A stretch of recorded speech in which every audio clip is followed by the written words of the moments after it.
excited that you guys are here to see our last rehearsal before we head off to state tomorrow. Yes, I know, we're so excited. It's been an interesting process to put the show together. The show is a little bit weighty, it's a little bit heavy content-wise, but we are really happy to be able to tell the story. It's been a great opportunity to work with these students and to put this piece together. We were honored to be first runner-up in our district, so we're moving on to state. We leave tomorrow and compete on Thursday at 2 o'clock. So if you think about us at that time, say a prayer for us. That's when our time is to go. And then we'll have awards on Thursday night and come back on Friday. So we just wanted to be able to have one more chance to run through everything. Normally, we have 7 minutes to set up the set. But we didn't figure we would bore you with that. We're just going to start with it already up. But we have to set all of that up in 7 minutes. Our show can't be longer than 40 minutes. And then we have 7 minutes to tear everything back down and get it cleared off the stage. That's the way it works during our one-act competition. I'm excited. We've got our students running all of our tech pieces. So it's just a great opportunity for them to be able to learn and explore and figure out and problem solve as we work toward this. We've got some great actors. 2 of our actors made the all-star cast for the district level, and Kristen got an all-star crew award at the district level. So we have a great team in place. So I'm excited to see what comes out of this weekend. So thank you guys so much again for being here. Without further ado, we're going to present I Never Saw Another Butterfly.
Zuzana Winterova, 11 years old, perished at Auschwitz, October 4th, 1944.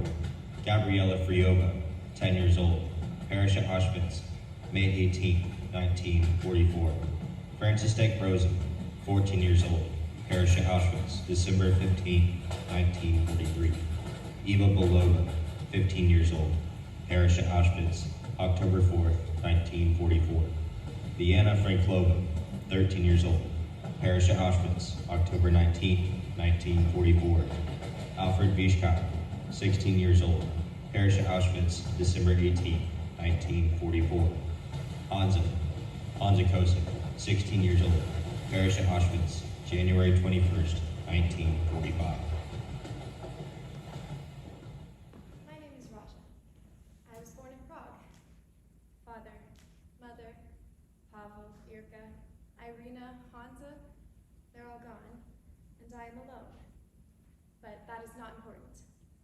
one thing is important, that I am a Jew and I survived Terezin. Terezin was a fortress built by Emperor Joseph II of Austria for his mother, Maria Theresa. About 60 kilometers from Prague, it slept quietly in its green valleys under blue skies until...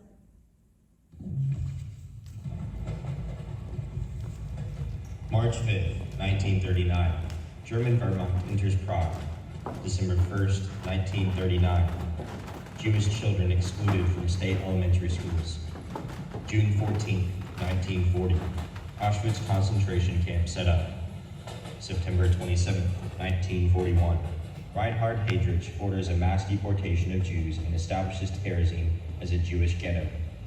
October 16th, 1941. First transports leave Prague for Terezin. Among them were children.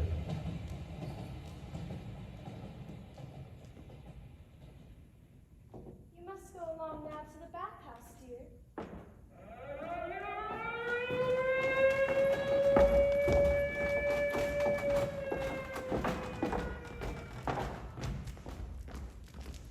What is your name? I am Irina Simkova. I'm a teacher here in Terezin. You'll come to school with us tomorrow, won't you? You are from Prague? I once taught in Prague. It's a beautiful city. When I first came to Prague, I was about your age. I remember how frightened I was. But after I made some friends, I was happy to live there. Now, you are not alone, and you must not be afraid. Now that you know my name, you must tell me yours. How can we be friends? I won't know what to call you. My number? Here?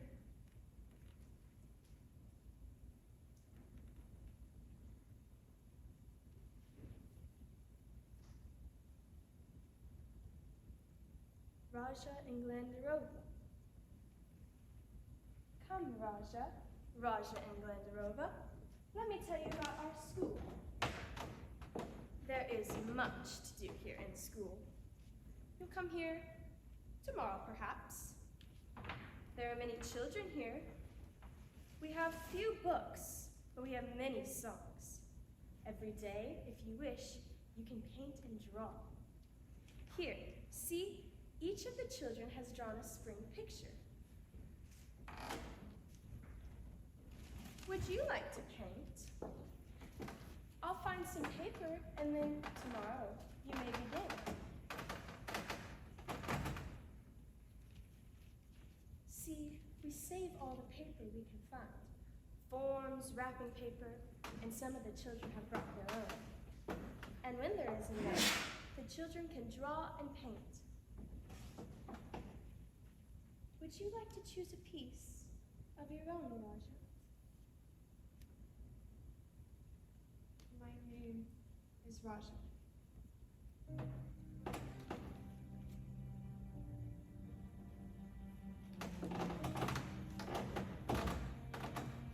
Slowly, I began to heal.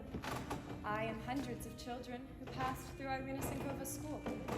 It was months before I could say anything other than, my name is Raja. I said it over and over again, just to hear the sound of my voice. Perhaps just to make sure I still knew my name. Raja. It was an achievement for me. Irina knew it.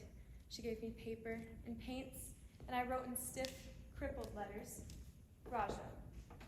Raja. Raja.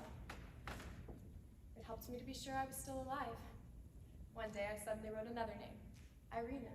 It was then I knew I was healed. I could paint and draw and speak again. I could tell Irina the things I was remembering. I was no longer afraid to remember.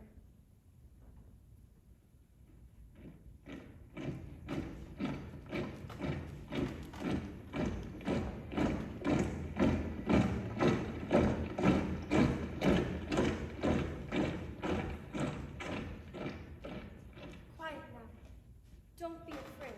Remember, you are not alone. Whatever you see, whatever you hear, whatever is done, remember, we are together.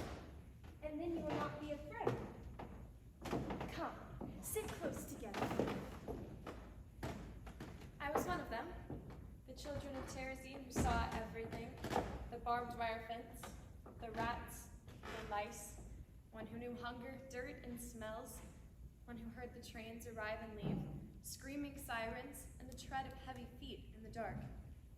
I sat in Irina Sinkova's classroom to write and draw the story of those days.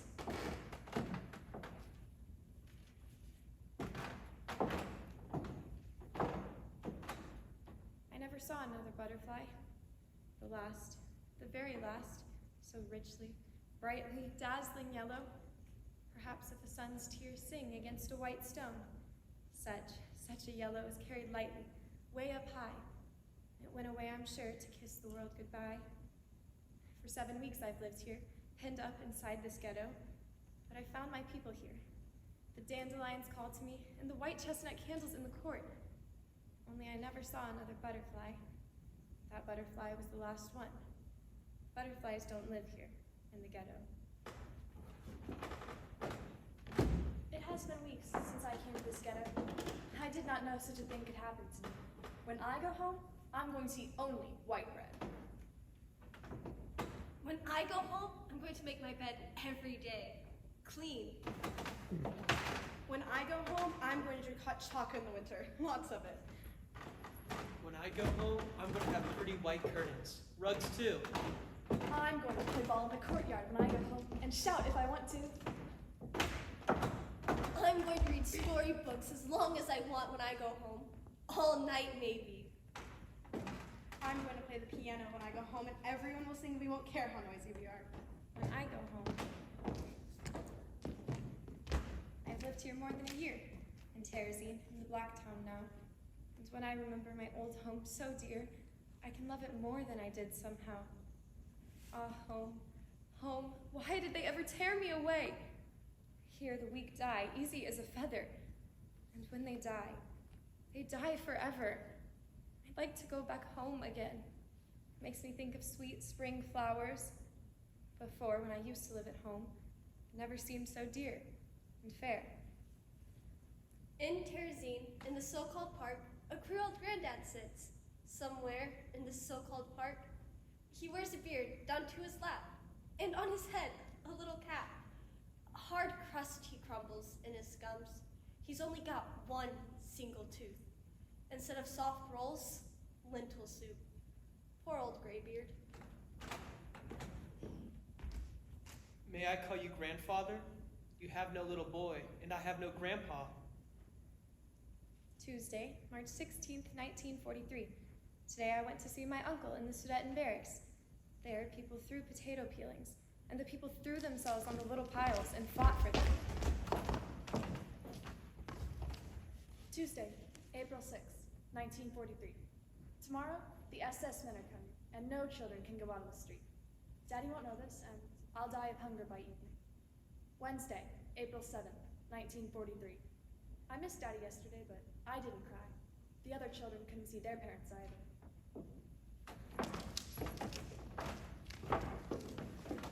We can't go outside of the barracks. We can't go out in the streets without a pass. And children don't get a pass. They say this can last a week, or even months, like a bird in a cage. Last night I had a beautiful dream. I was home. I saw our flat and our street. Now I'm disappointed and out of sorts because I woke in the bunk instead of my own bed. This isn't a home anymore. It's a hospital. Everyone avoids us. Half the children are sick in bed. The number of the sick goes up every day. Rooms full of patients, and the doctors do not know what to do. It's terrible here now. There's a great deal of tension among the older children. They're going to send transports into the new ghetto, into the unknown. And 1,500 children arrived tonight. They're from Poland. We're making toys, little bags, and nets for them.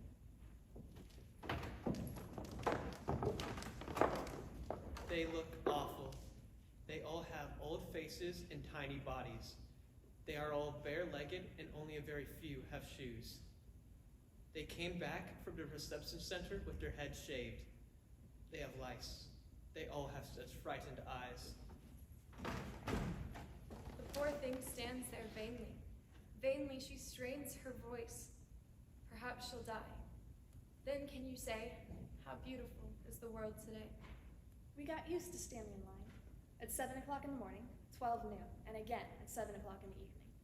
We stood in a long line with a plate in our hand, and they gave us a little warmed up water with a salty or coffee flavor, or else they gave us a few potatoes. We got used to sleeping without a bed, to saluting every uniform, not walking on the sidewalks, and again, to walk on them. We got used to undeserved slaps, blows, and executions. We got used to seeing people die in their own excrement, to seeing pallid coffins full of bodies, to seeing the helpless doctors. We got used to it that, from time to time, 1,000 unhappy souls would come here, and that, from time to time, another 1,000 unhappy souls would go away. Monday, September 6th, 1943. I got up at 6 to see Zdenka. When I came up to the barracks, the last people were going through the back gates and getting on the train. It was boarded up all around, so no one could get to them, and so they could not run away. I jumped over, ran up to the last people going through the gates. There, I saw the train pulling away, and in one of the cars, Zdenka was riding.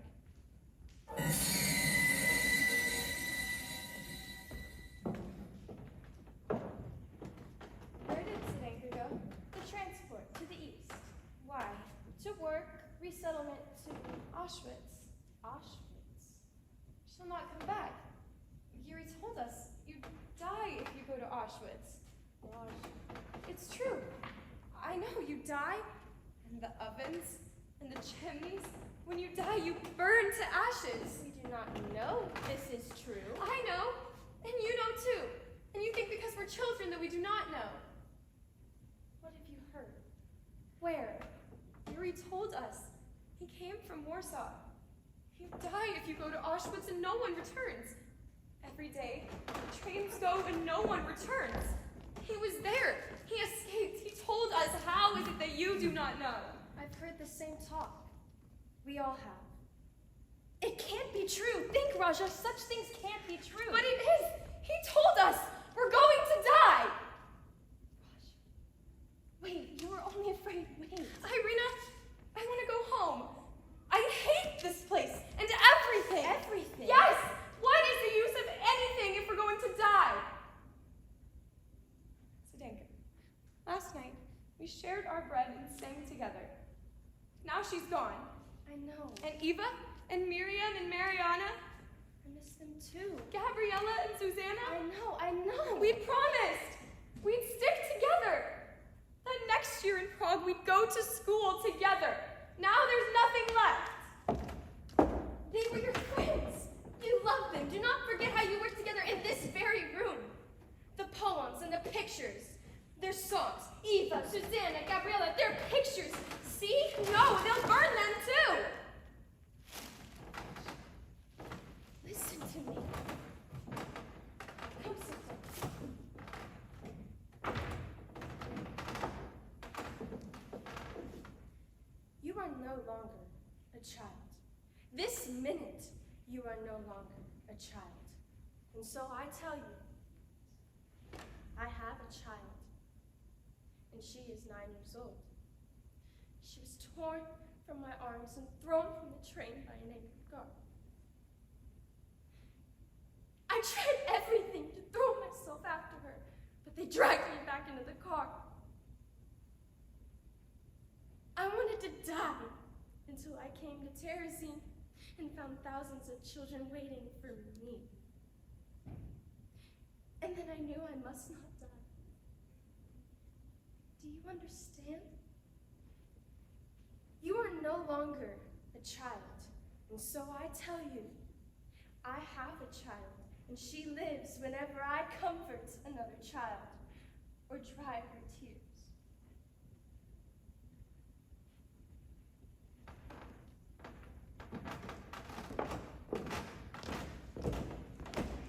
One by one, the transports came. Mother, father, Aunt Vera, they went. Pavel and Irka, they went.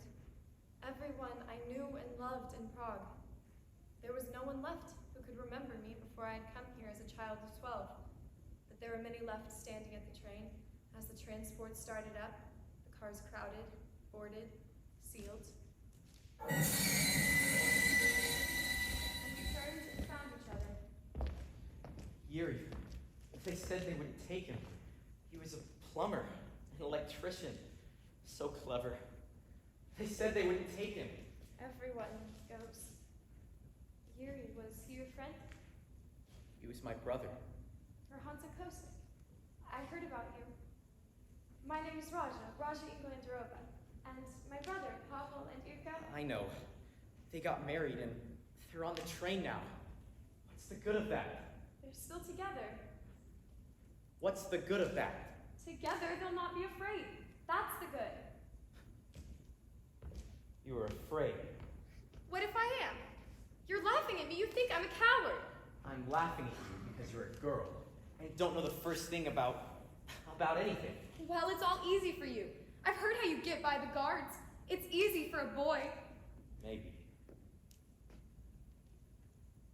My father was beaten and left for dead before my eyes. I saw it. I couldn't move. I was so afraid. But I didn't run. I never understood until my father, dying, told me, "You're a good boy, Hansa. You're afraid, but you are not a coward." I'm sorry. Well, it's late. I should go. Wait, where are you going? Number 25. Where do you live? House number 2, on the other side near the wall. There are 30 girls, and our group, most of us from Prague. Irina, she's in charge of the whole compound. She lives with us. We live alone. We elect our own leader and have meetings, secret ones. Doesn't one of the older men live there? What for? We're all old enough. We work in the fields. So do we. Some of us. I do. I'm old enough. We take care of everything ourselves. I'm the leader now. I was elected, so I'm in charge. Don't you go to school? At night after work? We do, sometimes. Sometimes we have meetings, the leaders from the boys' homes, and we talk and plan. What? Oh, like someone gets an idea about something and we talk about it. Or someone does something we don't like and we tell them to quit it or else. A lot of things. Working on something right now. For the boys' home? Well, not just for the boys' home. We're gonna have a newspaper and report the news in the camp. Have you got a printing press? No, we don't need that. It's not that kind of paper. We make copies of the news and hang them around the barracks. It was my idea. Will you put one in the girls' home? I suppose we could. I never thought about it. I'd copy it over. I could do that. I'd have to talk about it with the rest. I suppose it's a good idea. Well, I guess I've got to go now. We're gonna have a meeting about the paper. You can come if you want to.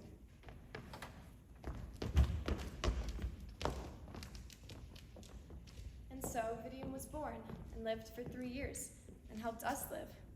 We waited to read the copy posted in our barracks until later, when for safety it was read aloud, and no one was missing.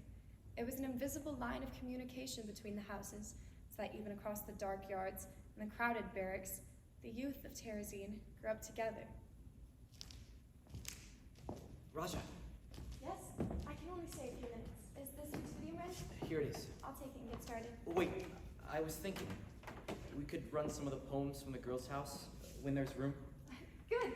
Irina will be glad of that. She said it might happen. The younger girls got all excited. There won't be room for too many. I'll tell her. I'll see you. Wait, I saw you in the field today. Of course I couldn't say anything. I know. I saw you across the road. Maybe we could plan a way to meet there in case there are messages or anything. It wouldn't be safe. The guards are everywhere. We meet here at night. The guards think we're inside the barracks. I'm not afraid. Are you? No? Yes. I guess I am. They beat you. It wouldn't be the first time. I always get up again. Someday. Someday, maybe I won't, I suppose. What difference does it make? Don't speak like that. I'll go if you do. Wait. I'm only teasing.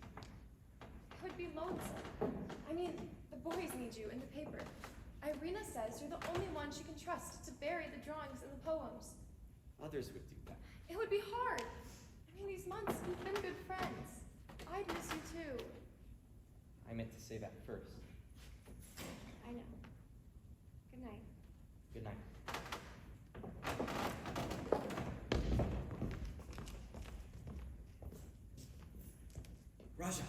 Raja, Yes?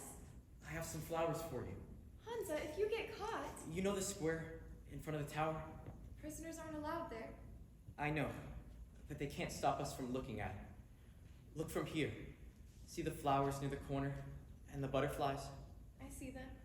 Well, I'm giving them to you. And every time you pass. I'll say they're mine. Hansa gave them to me. All the flowers and all the butterflies. Thank you, oh, thank you.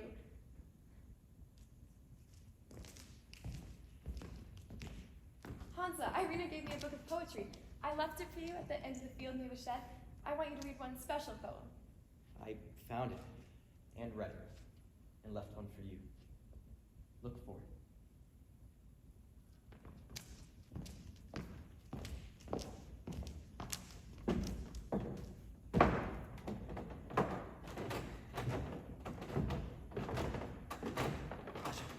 Look, What is it? open it. Careful. It's very expensive. Must be, since you crawled through the barracks to bring it. Why didn't you leave it in the shed? It can't be left. Not around here. Hansa, a sausage. You're wonderful, and sausage I haven't. But where did you get it? I liberated it? Hansa, Actually, I took it. stole it. You're so brave.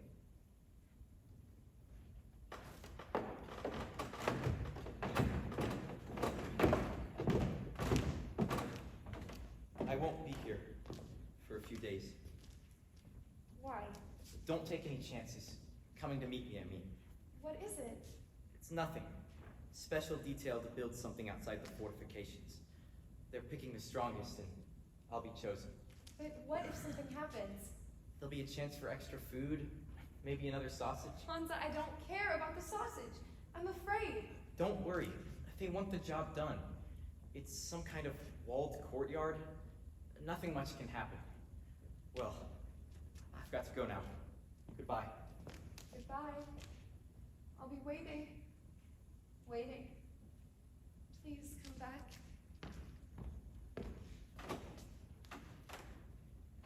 Rasha! A message came through! What is it?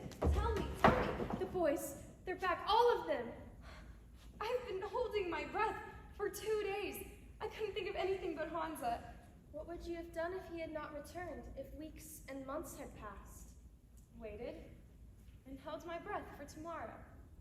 Then waited some more. Waiting days are long days, Raja. You would learn to stop thinking of tomorrow and to keep alive today. That's the secret of waiting. Remember that. To keep alive today. Part of me would always be waiting. And you would do what we all do, to make waiting bearable. I don't know how. I'm afraid. Afraid of tomorrow? Then think of today. Now, can you live until tonight? Yes. And tomorrow morning? Do you think you can live until noon? Yes. And at noon, in the heat and the hunger and the stench and the weariness, do you think you can live till the night? Yes. Yes. And you will survive. Each day you find some reason. As you are telling. Yes. One of us is sure to survive. One of us must teach the children how to sing again, to write on paper with a pencil, to do sums and to draw pictures, so we survive each today.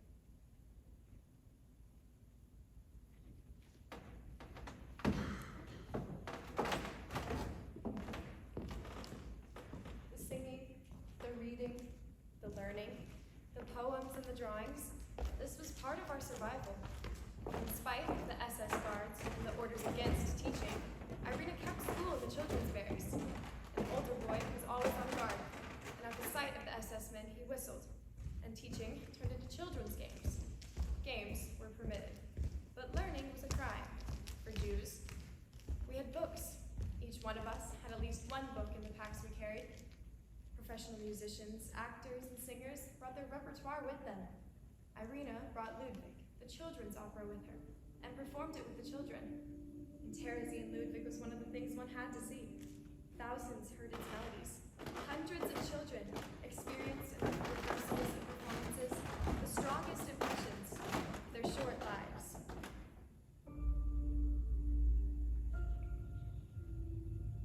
Eva Heska, 14 years old, parish at Auschwitz. Ella Hellerova, 13 years old, parish at Auschwitz. Hannes Hockenberg, 14 years old. Peter Fischel, 15 years old. Marika Friedmanova, 12 years old. Francis Nick Bass, 14 years old, parish at Auschwitz. Bedrick Hoffman, 12 years old. Joseph Polak, 14 years old. Dita Valentinkova, 13 years old. Nina Letarova, 14 years old, parish at Auschwitz. Ella Stanova, 13 years old. Anna Lisanova, 15 years old, parish at Auschwitz. Hansa Kosov. Hansa? Raja, don't turn or move. Hansa, where are you? Don't move. Here, on the other side of the wall. Don't move. Don't. Just listen. I have a number in this transport. No! Please, don't turn. Don't move. I have a number and I must report. No! But the news is good. What do you mean? The war is coming to an end. Hansa, no! Things are going bad for the Nazis. Something will happen before long. Raja, please listen. Hansa, where are you? I'm coming with you. You can't. It's too late. You must wait here. I cannot. Where are you? You must wait for me. Hansa, I cannot live waiting. Please, please, where are you? Where are you? I am with you, wherever you are. Raja, please listen. I'm listening. I have something I never told you about the poem. I wrote one too for the contest, remember? You never handed it in. It was supposed to be about a memory, only it's about you. You never told me. I'll leave it here, under the post near the corner. Read it sometime, but don't laugh. You laughed once at the other poem, remember? I remember. When you read this... I won't laugh. I won't. I promise. Hansa. Don't come out here. The guards. Just stay there. Stay there and wait. Goodbye. Hansa. Hansa?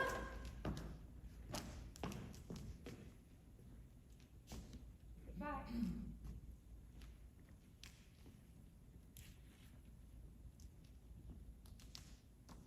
Memory.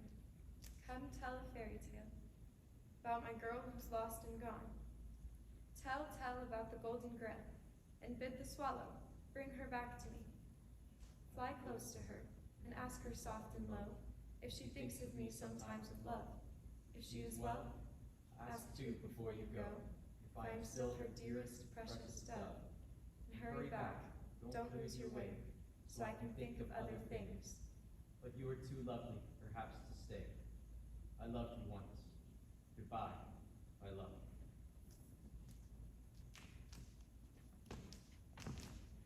Goodbye was the motto of Terezin. It should have been written across the entrance instead of the lie that greeted newcomers. Work makes us free. It was goodbye, not work, that made us free. It was the only thing we knew would never change. Goodbye, goodbye, goodbye. It freed us all. What was there to fear when you had said goodbye to everyone you ever loved? Raja and Glandarova. You know by now that my number, 102866, was called. When you come to school tomorrow, you will see that I have gone. I have wrapped the last of the poems and the pictures in my shawl. See to it that these are buried with the rest somewhere. And don't forget how much they mean to all of us. I have nothing else to give you but this, what you and all the children have made of Terezin. The fields, the flowers, and all the butterflies. Goodbye. Irina Sinkova perished at Auschwitz, January 28th, 1945, and I have survived. Mother, father, Pavel, Irka, Zdenka, Hansa, Irina too, in the end, perished at Auschwitz, and I, Raja Inglendarova, after the liberation, returned to Lvov, alone. Alone. For 7 weeks, I've lived in here, penned up inside this ghetto. But I have found my people here. Now you are not alone. must not be afraid. Some Polish children are coming. We are making toys and little bags and nets for them. I went to look for Zendeka. She laughed and cried at the same time. She was so happy to see someone before she left. I never understood until my father, dying, told me. You're a good boy, Hansa. You're afraid. You are not a coward. One of us is sure to survive. One of us must teach the children how to sing again, to write on paper with a pencil, to do sums and to draw. He doesn't know the world at all, who stays in his nest and doesn't go out. He doesn't know what birds know best, nor what I want to sing about, that the world is full of happiness. Raja, I am with you, wherever you are. I have nothing else to give you but this, the fields, the flowers, and all the butterflies. Mother, Father, Pavel, Irka, I hear you. Hansa.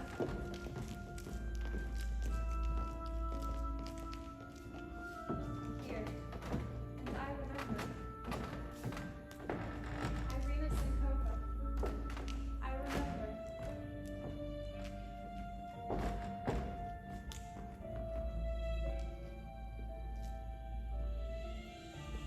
My name is Raja. I am a Jew, and I survived Terezin, not alone, and not afraid.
Oh, there he is. Right. Okay.